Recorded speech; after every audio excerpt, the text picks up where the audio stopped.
विमानतळावरची दृश्य आहेत। संपूर्ण राज्य दुःखामध्ये बुडून गेलेलं आहे आणि अशा वेळी पवार कुटुंबीय आता बारामतीमध्ये दाखल झाले। थेट जाऊयात आपले प्रतिनिधी मधुकर गलांडे यांच्याकडे। मधुकर, सुप्रिया सुळे आणि सुनेत्रा पवार आता तिथे दाखल झालेल्या दिसून येत आहेत। हो, आता जे एक चॅपर आलं त्या चॅपरमध्ये सुनेत्रा पवार, सुप्रिया सुळे आणि पार्थ पवार आहेत आणि त्यांच्याबरोबर राणा जगजितसिंह पाटील सुद्धा आहेत। आता ते बारामतीच्या दिशेने चाललेले आहेत आणि ते अत्यंत शोकाकुल दिसत आहेत, कारण त्यांची मानसिक भयंकर वेगळा वातावरण दिसते।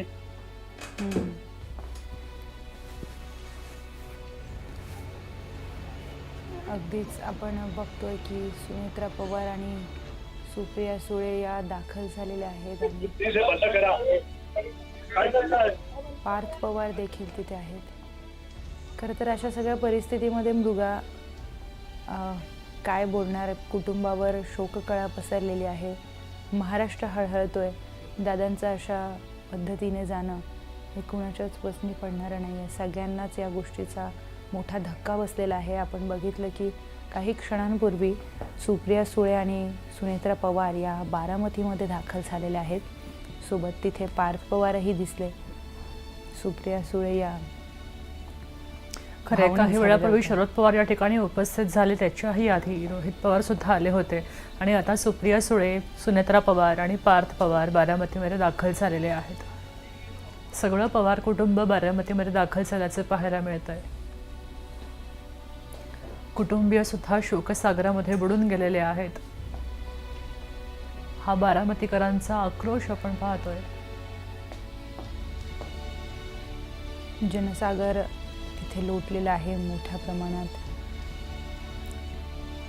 प्रफुल्ल पटेल हे बारामतीमध्ये दाखल झालेले आहेत, त्याची ही थेट दृश्य आपण बघतोय।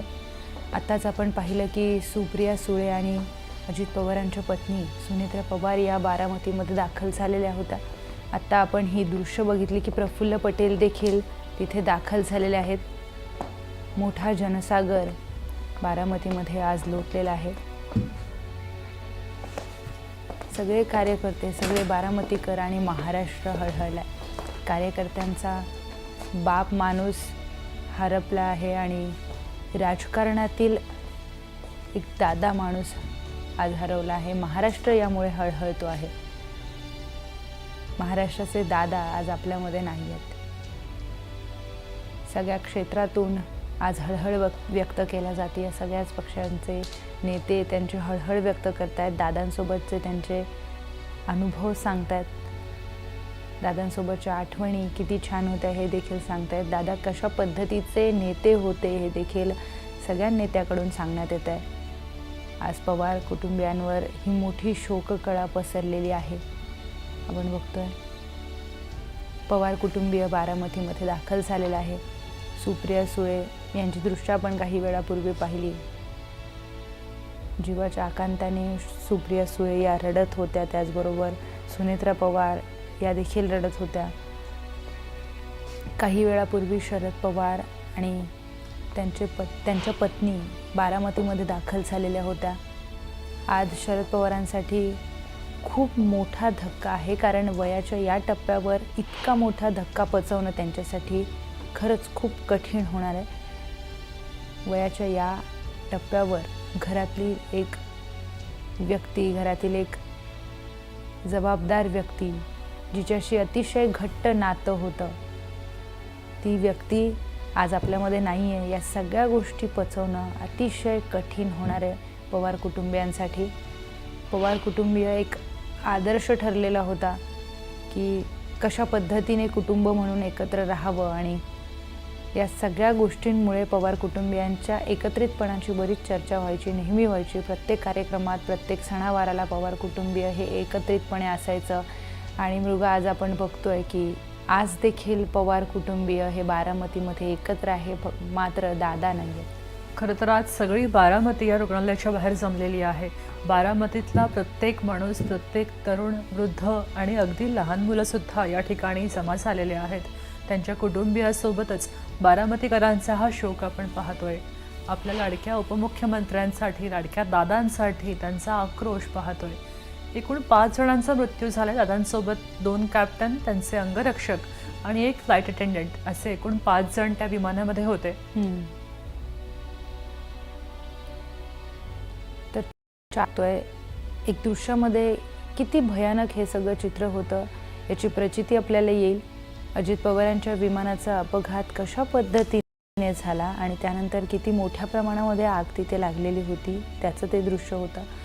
त्यानंतर ज्या काही महिला आहेत त्या किती भावनिक झालेल्या आहेत आणि हळहळत आहेत याचे दृश्य आपण बघतोय. दादा तुम्ही परत या असं बोलून या महिला रडताना आपण पाहिल्यात. त्यानंतर विमान कशा पद्धतीने जळून खाक झालं, किती मोठ्या प्रमाणात या विमानाला आग लागलेली होती हे सगळं आपण दृश्यांमध्ये बघतोय. पहिल्यांदा जेव्हा बातमी आली तेव्हा खरंच विश्वास बसला नाही आणि आज पहिल्यांदा असं वाटलं. आज खरं तर प्रत्येक पत्रकाराला असं वाटलं असेल की आपली बातमी ही आजच्या दिवशी तरी खोटी ठरावी. पण त्यानंतर जेव्हा विमान जळाल्याची दृश्य आली त्यानंतर ते सगळं पचवणं अतिशय कठीण होतं. जेव्हा विमानाची दृश्य आली तेव्हा हे एक आपली जी आशा आहे ती कमी कमी होत गेली. आपण बघतोय बारामती विमान अपघातावर DGCAने एक निवेदन दिलेलं आहे. लँडिंग दरम्यान दृश्यमानता 3000 मीटर इतकी होती असं एक निवेदन देण्यात आलंय. पहिल्याच प्रयत्नात लँडिंग करण्यात अपयशही आलं होतं. तर DGCA कडून हे निवेदन समोर आलेलं आहे. दुसऱ्या प्रयत्नामध्ये लँडिंग दरम्यान विमानाचा अपघात झाला. अपघातानंतर विमानाला आग लागली आणि ती आग इतकी मोठ्या प्रमाणात लागली की तिथले जे स्थानिक होते, जे गावातले लोक होते ते देखील कुणालाही वाचवू शकले नाहीत.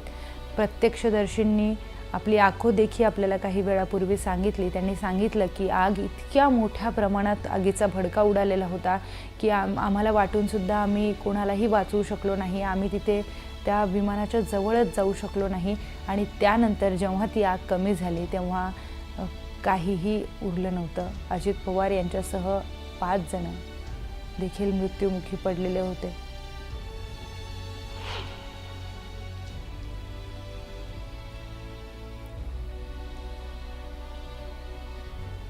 चार दृश्य आपण बघतोय. रनवेच्या बाजूची हे दृश्य आहेत. रनवेच्या अगदी जवळचे दृश्य आहेत. दृश्यमानता कमी असल्यामुळे रनवेच्या बाजूलाच या विमानाचा अपघात झाल्याचं कळतंय. विमानामध्ये लँडिंगच्या हा अपघात झाल्याचं कळतंय. विमान उतरवताना केवळ 3000 मीटर दृश्यमानता होती आणि अशा वेळीच हा अपघात झाला. अगदीच बारामती विमानतळावर ही भीषण दुर्घटना घडली. त्यानंतर मुंबईवरून बारामतीकडे येणारं हे VSR व्हेंचर प्रायव्हेट लिमिटेड कंपनीचं विमान होतं. ते क्रॅश झालं आणि त्यानंतर ही सगळी दुर्घटना घडली आहे. 4 दृश्य आपण बघतोय. एका दृश्यामध्ये सुनेत्रा पवार आणि सुप्रिया सुळे या बारामतीमध्ये दाखल झालेल्या आहेत. त्यांची अवस्था अतिशय बिकट आहे आणि दोघी जणी देखील ढसाढसा रडताना आपण बघितलं काही वेळापूर्वी. त्यानंतर धनंजय मुंडे देखील बारामतीमध्ये दाखल झाल्याचं चित्र दिसून येतोय. आपण बघतोय काही वेळापूर्वीच त्यांनी न्यूज 18 मराठीची बातचीत केलेली होती आणि त्यांना बोलताही येत नव्हतं. मृगा जेव्हा ते न्यूज 18 मराठीशी बोलत होते तेव्हा ते अतिशय जीवाच्या आकांताने रडत होते. त्यांच्या तोंडातून शब्दही निघत नव्हता. माझा बाप हरवला अशा पद्धतीने त्यांनी त्यांची प्रतिक्रिया दिलेली आहे. आपण दृश्यांमध्ये बघतो. ज्यांनी कधी वडील नसल्याची जाणीव होऊ दिली नाही असा नेता हरवला अशा शब्दात त्यांनी आपल्या प्रतिक्रिया मांडल्या. सगळे बारामतीकर, सगळं पवार कुटुंब आज दुःख सागरात लोटल्याचं पाहायला मिळतंय. रुग्णालयाजवळची ही दृश्य आहेत. बारामतीमधली दृश्य आपण पाहतोय. दृश्यांमध्ये पवार कुटुंबीय आपण बघतोय. सुनेत्रा पवार तिथे आहेत, सुप्रिया सुळे, त्याचबरोबर पार्थ पवार देखील तिथे आहेत. पवार कुटुंबियांवर ही मोठी शोककळा पसरलेली आहे आणि सुप्रिया सुळेंनी खरं तर एका शब्दात त्यांच्या भावना व्यक्त केलेल्या होत्या. डिवास्टेटेड असं व्हॉट्सअपला त्यांनी लिहिलेलं होतं. डिवास्टेटेड म्हणजे उद्ध्वस्त झालं आहे सगळं काही, अशी भावना त्यांनी व्यक्त केलेली होती. कारण की ही खूपच अनपेक्षित गोष्ट घडली आणि कुणालाही वाटलं नव्हतं की हे इतक्या टोकाचा हा अपघात असेल. सुरुवातीला जेव्हा बातमी आली तेव्हा साहजिकच असं वाटलं की जखमी झाले असतील अजितदादा आणि त्यांच्यासोबतचे 5 जणं आणि त्यांना रुग्णालयामध्ये दाखल करण्यात आलं. अशी प्राथमिक माहिती जेव्हा आली तेव्हा अजितदादा बरे होऊन परत येतील आणि लवकरच ते बोलतील सगळ्यांशी, अशी एक भावना होती सगळ्यांमध्ये. पण त्यानंतर जेव्हा विमानाची दृश्य आली ती अतिशय भयानक होती. आपण बघतोय सुनेत्रा पवार, पार्थ पवार आणि सुप्रिया सुळे यांना दुःख अनावर झालं आहे. आणि सुप्रिया सुळे, नेमकं हे सगळं काय झालं आहे आणि कसं झालं, किती अचानक सगळ्या गोष्टी घडल्या,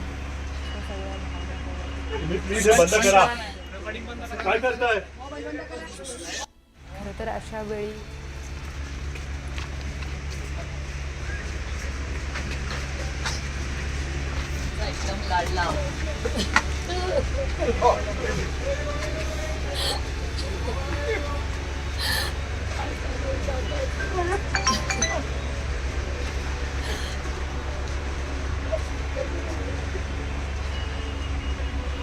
प्लीज बंद करा. काय करताय?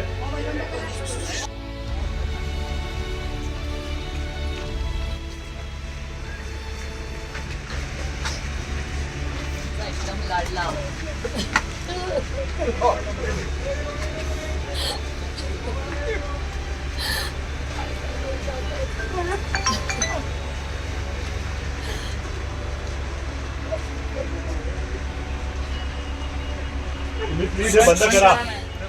काय करताय?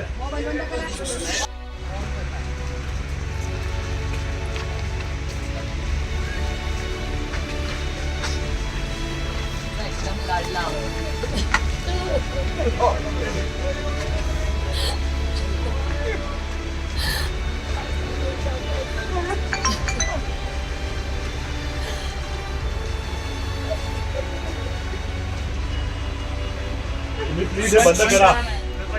काय करताय?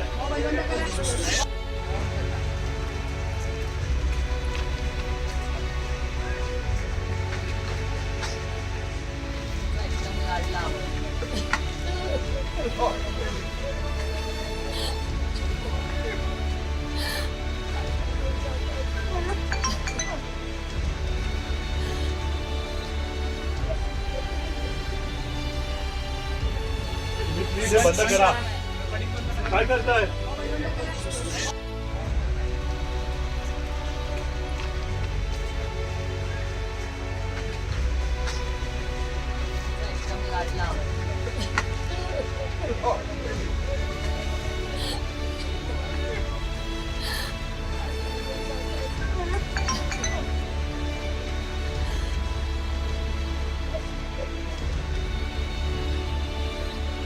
प्लीज बंद करा. काय करताय?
साईडला एक बॉडी पडलेली ती पाहिली, पण म्हणजे ते आम्हाला माहीत नव्हतं कोणाची आहे, पण ती नंतर कळलं की अशी दादांची बॉडी होती आणि ते फक्त वरचं मुंडकं असं ते साईडला गेलेलं आणि खालची बॉडी होती ते पूर्ण फुगलेली आणि असे त्यांचे म्हणजे हातपाय असे मोठे झालेले सगळं ते पाहिलेलं. नंतर त्यांनी मग आम्हाला मग आम्ही कापड ब्लँकेट ही नवीन नेली आणि मग त्यांना असं म्हणजे ते गुंडाळलं. त्यांच्या हातात ते वॉची काहीतरी होतं. त्यानंतर ते माणसांनी ओळखलं की हे दादाच आहेत, पण आम्हाला माहीत नव्हतं आणि ही घटना खूप दुर्दैवी घडली, असं नव्हतं व्हायला पाहिजे.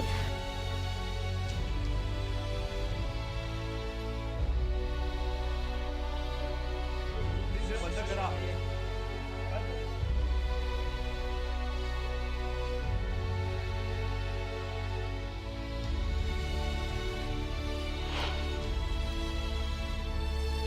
साईडला एक बॉडी पडलेली ती पाहिली, पण म्हणजे ते आम्हाला माहीत नव्हतं कोणाची आहे, पण ती नंतर कळलं की अशी दादांची बॉडी होती आणि ते फक्त वरचं मुंडकं असं ते साईडला गेलेलं आणि खालची बॉडी होती ते पूर्ण फुगलेली आणि असे त्यांचे म्हणजे हातपाय असे मोठे झालेले सगळं ते पाहिलेलं. नंतर त्यांनी मग आम्हाला मग आम्ही कापड ब्लँकेट ही नवीन नेली आणि मग त्यांना असं म्हणजे ते गुंडाळलं. त्यांच्या हातात ते वॉची काहीतरी होतं. त्यानंतर ते माणसांनी ओळखले की हे दादाच आहेत, पण आम्हाला माहीत नव्हतं आणि ही घटना खूप दुर्दैवी घडली, असं नव्हतं व्हायला पाहिजे.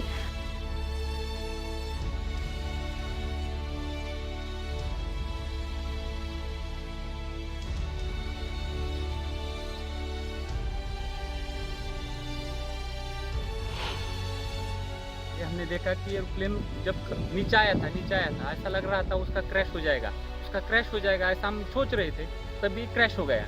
हम देखे कि हमें लगा नहीं क्रैश हो गया है, लेकिन एयर ट्रैप पे उतरेगा ऐसा लगा, उतर रहा है, लेकिन क्रैप हुआ और उसके बाद स्फोट हो गया उसका ज़बरदस्त. स्फोट होने के बाद वो हम देखने आए, पहले देखा तो उसको आग लगी थी पूरे प्लेन को, और उसके बाद 4-5 स्फोट हो गया विमान में उसका, और उसके बाद बहुत लोग आ गए और उसने निकालने की कोशिश की, लेकिन बड़ी आग लगी उसके कारण कोई मदद नहीं कर सकता. लेकिन सब आ गए. तब बाद में उसमें आजी दादा था. ये हमारे लिए बहुत शौक की बात नहीं थी कि हमें बता नहीं सकते हम बात में ऐसा, लेकिन हमने देखा है कि पायलट ने भी ट्राई किया होगा कि लैंडिंग करने का, लेकिन लैंडिंग हुआ नहीं है.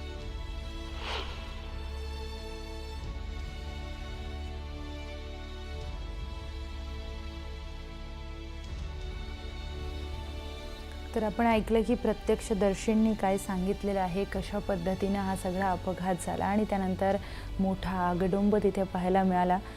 स्थानिकांनी बरेच प्रयत्न केले की तिथे जाऊन कशा तरी पद्धतीने त्यांना मदत करावी, पण आग इतक्या मोठ्या प्रमाणात होती की कुणालाही तिथे मदतीसाठी जाता आलं नाही.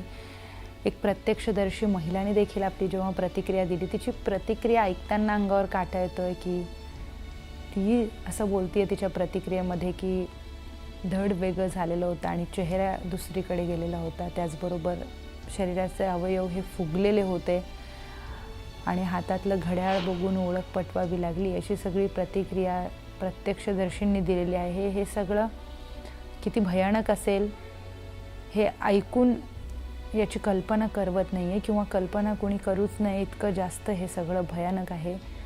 दादांचं निधन झालं ही गोष्ट खरं तर विश्वास न बसण्यासारखी आहे. अचानक या सगळ्या गोष्टी घडल्या आणि काही सेकंदामध्ये हे विमान क्रॅश झालेलं आहे.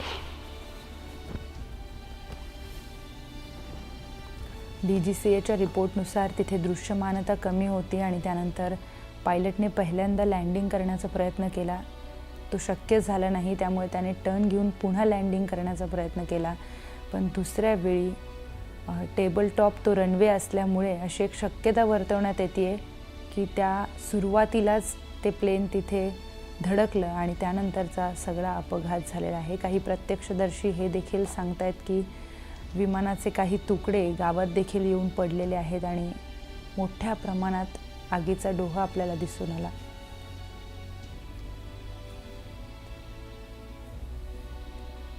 रुग्णालयातल्या गर्दीची ही दृश्य आहेत. रुग्णालयाच्या बाहेर मोठ्या प्रमाणात गर्दी झालेली आहे. ही गर्दी फक्त आणि फक्त ही अजितदादांसाठी झालेली गर्दी आहे. या गर्दीवरून लक्षात येतं आहे की दादा हे किती जनसामान्यांमध्ये जायचे, सामान्य कार्यकर्त्यांमध्ये मिसळायचे, त्यांच्या समस्या जाणून घ्यायचे. प्रत्येक कार्यकर्त्यां नावानिशी ते त्यांच्या भाषणामध्ये बोलायचे, प्रत्येक कार्यकर्त्यांचं नाव घेऊन, पदाधिकाऱ्यांचं नाव घेऊन. त्यामुळे प्रत्येकालाच ते आपलेसे वाटणं हे साहजिक होतं आणि ही सगळी घटना अतिशय अनपेक्षितपणे घडलेली आहे. अतिशय धक्कादायक ही घटना आहे. प्रत्येकासाठीच ही घटना न पचण्यासारखी आहे. त्यामुळेच ही मोठी गर्दी तिथे उफाळून आली आहे. कुटुंबियांच्या काही दृश्य आपण बघतोय. पवार कुटुंबीय बारामतीमध्ये दाखल झालेलं आहे. सुनेत्रा पवार, अजित पवारांच्या पत्नी, त्याचबरोबर सुप्रिया सुळे देखील दाखल झाल्यात. मुलगा पार्थ पवार देखील बारामतीमध्ये दाखल झाला आहे.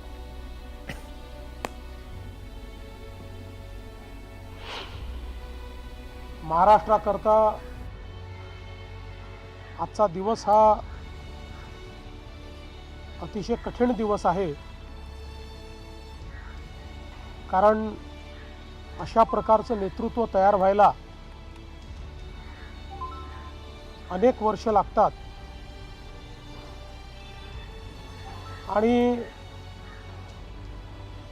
ज्यावेळी महाराष्ट्राच्या विकासामध्ये अतिशय महत्त्वपूर्ण योगदान ते देत होते, अशा काळामध्ये त्यांचं निघून जाणं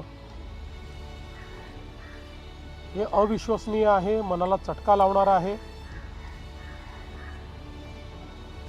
माझ्याकरता तर वैयक्तिक एक दमदार आणि दिलदार अशा प्रकारचा मित्र या ठिकाणी सोडून गेलेला आहे. त्यांच्या कुटुंबावर देखील हा प्रचंड मोठा आघात आहे. मी अशेन